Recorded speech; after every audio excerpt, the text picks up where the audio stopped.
Hello दोस्तों, deep pocket इस channel में आप सभी का स्वागत है।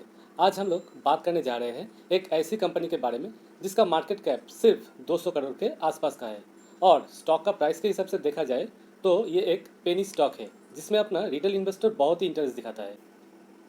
कंपनी का नाम आप लोगों के सामने है, विकास मल्टीकॉर्प लिमिटेड। हाँ दोस्तों, वही कंपनी जिसमें बहुत सारा रिटेल इन्वेस्टर का पैसा खतरे में है, जो लोग ज़्यादा पैसा लगाया है।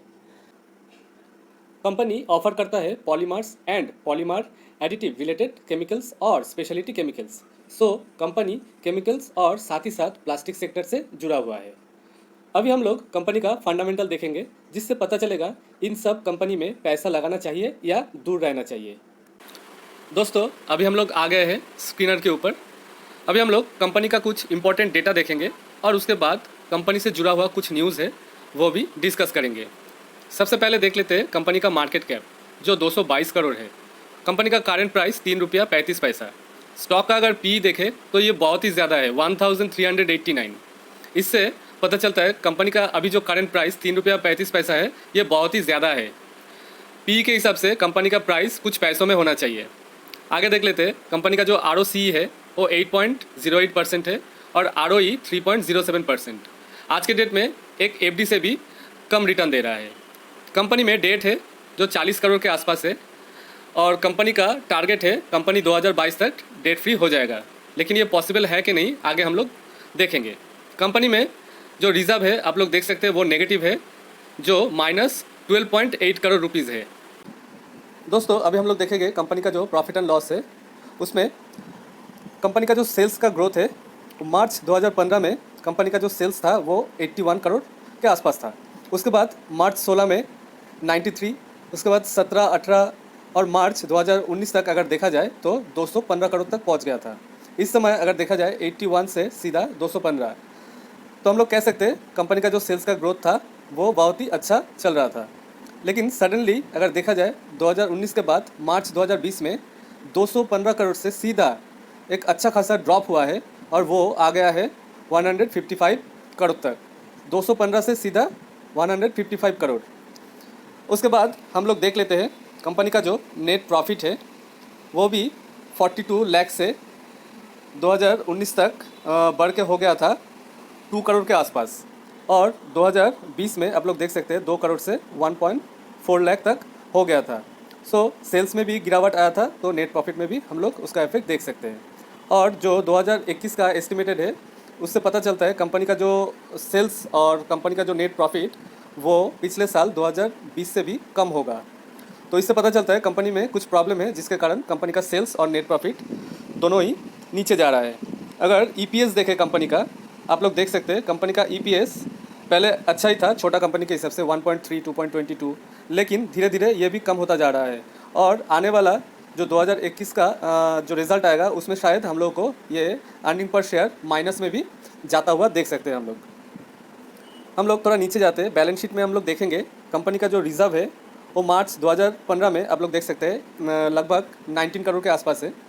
उसके बाद 16, 17 और 2018 तक अगर देखें तो ये रिज़र्व कंपनी का बढ़ता गया जो 96 करोड़ के आसपास पहुंच गया था। लेकिन मार्च 2019 में आप लोग देखिए 96 से सीधा 24 के आसपास हो गया और मार्च 2020 में ये तो नेगेटिव में ही चला गया जो लगभग 13 करोड़ के आसपास है जो नेगेटिव है।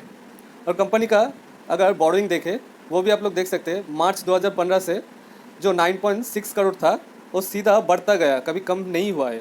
आप लोग देख लीजिए मार्च 2020 में ये 40 करोड़ के आसपास हो गया है।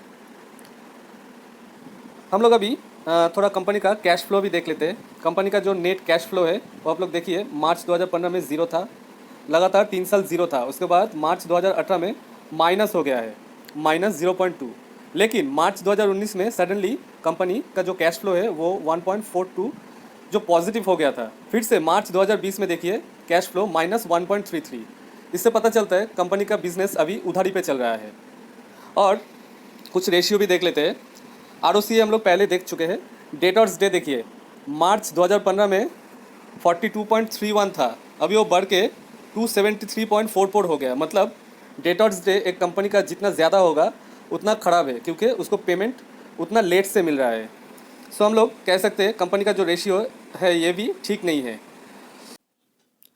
अभी तक हम लोग जो डेटा देखे हैं उसके हिसाब से अगर देखा जाए तो कंपनी का सेल्स और नेट प्रॉफिट लगातार नीचे जा रहा है। उसके साथ साथ ईपीएस भी नेगेटिव है। कोई इन्वेस्टर अगर 1 साल पहले इसमें इन्वेस्ट किया होगा तो उसका पैसा आज लॉस में है। हम लोग ऑलरेडी देख चुके हैं कंपनी का जो नेट कैश फ्लो है ये भयंकर डाउन है। मतलब कंपनी जितना भी सेल कर रहा है उसका पेमेंट रिकवर होने के लिए लगभग 9 महीने का टाइम लग जा रहा है। तो इससे पता चल रहा है कि कंपनी का बिजनेस अभी नेगेटिव में जा रहा है और जो बिजनेस चल भी रहा है वो पूरा ही क्रेडिट में चल रहा है।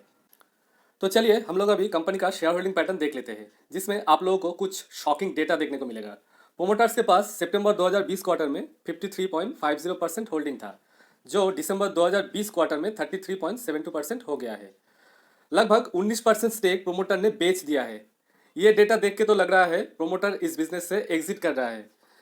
अगर हम लोग एफ का भी डेटा देखें तो आप लोग देख सकते हैं सितंबर 2020 में एफ के पास 6.99% होल्डिंग था, जो बढ़ के दिसंबर 2020 क्वार्टर में 13.18% हो गया है। ये लगभग 7% जंप हुआ है। आप लोग देख सकते हैं एफ कंटिन्यू जून 2019 से ही अपना स्टेक इस कंपनी में बढ़ा रहा है, लेकिन क्यों I don't know. Recently Albula investment fund बोल के एक कंपनी है जो एक मॉरिशस बेस्ड कंपनी है, 3% के करीब इस कंपनी में इन्वेस्ट किया है। और डीआईए के पास अगर देखें तो कुछ भी होल्डिंग नहीं है, जीरो है। पब्लिक के पास आप लोग देख सकते हैं, देखिए सितंबर 2020 में 39.51% था, जो बढ़ के दिसंबर 2020 में 53.10% हो गया है। मतलब 13% पब्लिक ने इसमें एंट्री लिया है। ये लोग कौन है? वही लोग हैं जो फंडामेंटल देखता भी नहीं है, पढ़ता भी नहीं है। सिर्फ स्टॉक का प्राइस ऊपर जब अपर सर्किट लगाता है, बीच बीच में एंट्री लेता है और ऊपर जाके फंस जाता है। बाद में ये सब लोग ही स्टॉक मार्केट को ब्लेम करता है। तो चलिए आगे हम लोग कंपनी से जुड़ा हुआ कुछ इंपॉर्टेंट न्यूज़ है वो भी डिस्कस कर लेते हैं। बिजनेस स्टैंडर्ड का वेबसाइट आप लोगों के सामने है, आप लोग देख सकते हैं कंपनी काजू प्रोसेसिंग एंड मार्केटिंग बिजनेस में एंटर हो रहा है और इसके लिए हरियाणा का डेजिग्नेटेड फूड पार्क में अपना काजू प्रोसेसिंग यूनिट सेट कर रहा है और साथ ही साथ 10 करोड़ बजट भी एस्टिमेट करके रखा है फॉर कैपेक्स आउटले। इस प्रोजेक्ट में हर साल 4,500 मैट्रिक टन रॉ काजू प्रोसेस होगा और 1,000 मैट्रिक टन फिनिश काजू आउटपुट होगा।